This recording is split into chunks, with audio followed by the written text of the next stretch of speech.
Hello friends, welcome to the Block Thrasher Daily Morning Update. It is February 4th, 2021, and it is another great day for crypto. Markets are looking very good. Let's get started and jump right into the market overview. The total market cap for all cryptocurrency is at $1.12 billion. That's a 3.4% increase in the last 24 hours. The volume is at $199 billion, 17.89% increase. Looking good on the total market capitalization. Looking at prices, Bitcoin sits at $37,640.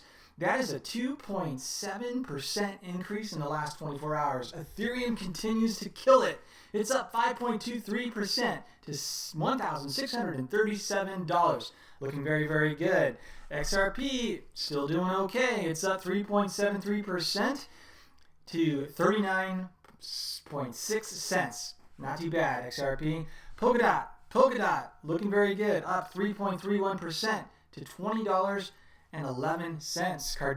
Cardano's kind of stabilized in the last 24 hours. It's up 1.65%, hovering right at 43 cents. Litecoin is $149. Chainlink $23.99. Bitcoin Cash $428. Binance Coin $54. Stellar comes in at 32 cents, and Dogecoin at number 12 is at 5 cents. That's a 65.8% increase, and we're going to talk about why that happened overnight. Uniswap's been looking very good of late. It is up 4.7% at $20.83. All right, let's jump over to coin market cap and look at the losers and then the winners. Losers within the cryptocurrency space within the last 24 hours. At the top is Hedge Trade, which is down 16.24%.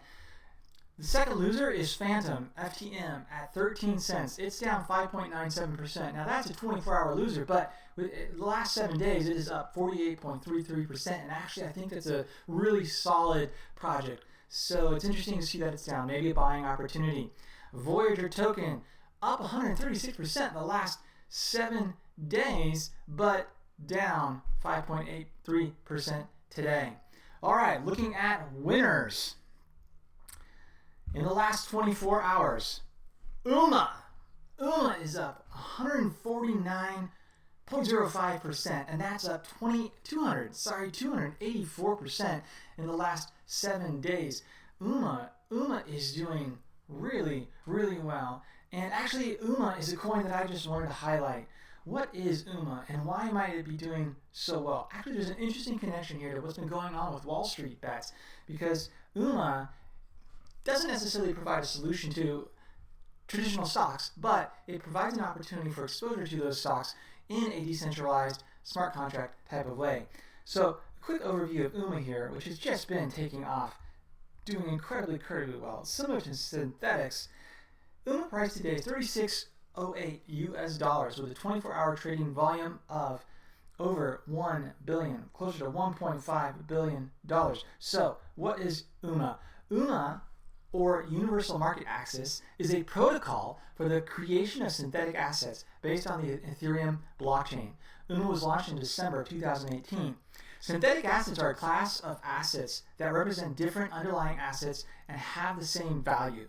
Basically, they're derivatives. UMA specifically enables its users to design and create self-executing, self-enforcing financial contracts secured by economic incentives and run them on Ethereum's blockchain. In essence, UMA allows counterparties to digitize and automate any real-world financial derivatives such as futures, contracts for differences, CFDs, or total return swaps. It also enables the creation of self-fulfilling derivative contracts based on digital assets like other cryptocurrencies.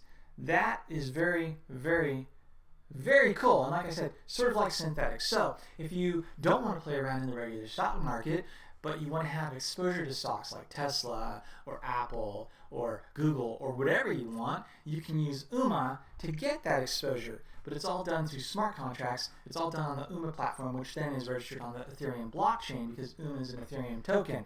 And so the connection here might be that as people are frustrated with Robinhood and what's happening with other other exchanges, or not exchanges, but brokers like TD Ameritrade or Robinhood or E-Trade that shut down the purchasing of GameStop, you might be able to go to places like UMA and get that exposure to those stocks without that type of thing being possible. So very, very interesting project. Like I said, similar to Synthetics, might be one that you want to check out. All right, moving on. Good news in that Cynthia Loomis has been appointed to the banking committee, the U.S. Banking Committee, and she is friendly to crypto. We talked about her yesterday, and now that she's on that banking committee, she's pushing for cryptocurrency adoption within the U.S. Senate. So a little bit of good news there. All right, moving on to the Dogecoin Elon Musk story. Okay, Elon Musk has been doing some things that have been interesting and fun. I think he's just, to be honest, having a little bit of fun with the market. He's using his influence on Twitter particularly to kind of play just a bit. Elon Musk states, "I am become meme. Destroyer of shorts.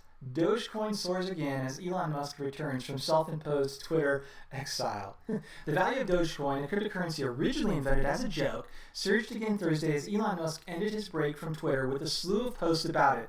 Musk's tweets have often boosted Dogecoin's value and triggered a 900% surge last week as retail traders, emboldened by efforts to pump meme stocks like GameStop, piled into the cryptocurrency. So last night, Elon Musk posted this image, which I posted in the Facebook Block Thrasher group on Twitter. It's a Lion King image where he is holding up the Dogecoin mascot. If you're not familiar with the Dogecoin mascot, that dog is called Shiba Inu.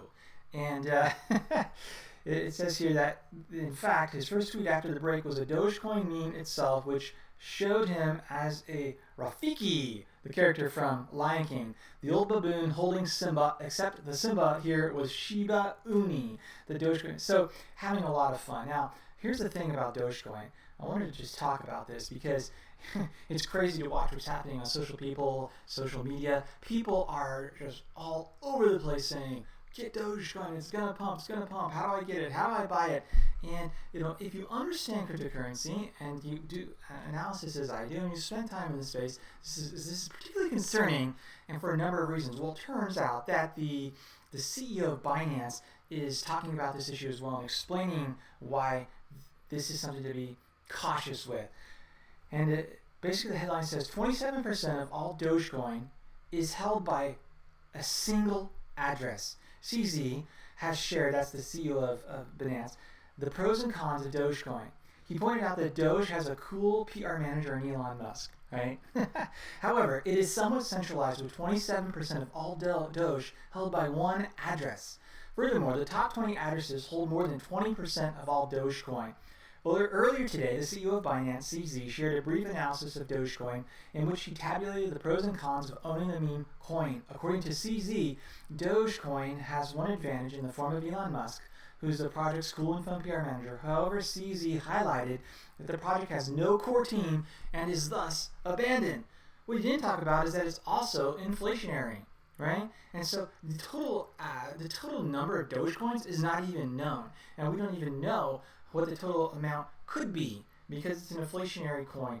And so while the price is going up and up and up because of the memes that are driving in and because of Elon Musk, it's a risky bet. It's something that you might play with if you want to just potentially lose some money, but this has happened in the past with Dogecoin, and it'll happen again. It'll pump, we'll see an insane pump, and then it'll dump. I would not consider this to be an actual investment. Again, maybe something that you might play with if you just want to mess around and maybe make a quick, buck, but you also might lose a bunch. So be careful with it. Be very cautious. The other part of this is, one of the things that happens in these types of situations that concerns me is a lot of people will come in, people who don't know anything about cryptocurrency. They hear a friend saying, "Oh man, I just made X amount of money on Doge and it's pumping and Elon Musk is talking about it," and it's good because it raises awareness of cryptocurrency and it increases network effect as a whole, but it can be really bad because when this type of thing happens and people get burned because of the pump and then the dump and they lose out, they get a really negative effect, a negative feeling towards cryptocurrency, and typically they'll just kind of get out of the space for a long time. A couple of years will pass, and then something like this will happen again, and they'll be like, oh, I got to get back in again, and there's sort of this cycle. And so it's the whales, it's the guy that has 27% of all Dogecoin, right? That benefits and profits from this, and those people get burned, sometimes never to return. All right, enough about Dogecoin. Ethereum has been pumping like crazy, as we have seen. It's reaching all-time new highs. However, the catch here is that the Ethereum transaction fees are also hitting all-time new highs. As the DeFi coins, as the price of Ethereum and the DeFi coins that operate on top of Ethereum surge in price. Things like Uniswap and Aave and others. Now, the problem with this is that it makes the network sort of unusable at times, or at least not reasonable. This transaction fee issue can definitely be a problem moving forward, something that other similar platforms are fixing, right? And there are other possibilities of ways to fix this as well with second layer protocols and stuff like that. Fees for transacting on the Ethereum network breached previous records, passing above $20 for the first time Thursday. So, if you're trying to send $5 or $10, a $20 transaction fee just makes that totally ridiculous, right? Here's the graph. As you can see, it's been spiking up exponentially. Ethereum last broke the transaction fee record a month ago on January 11th, hitting an average of $19 per transaction.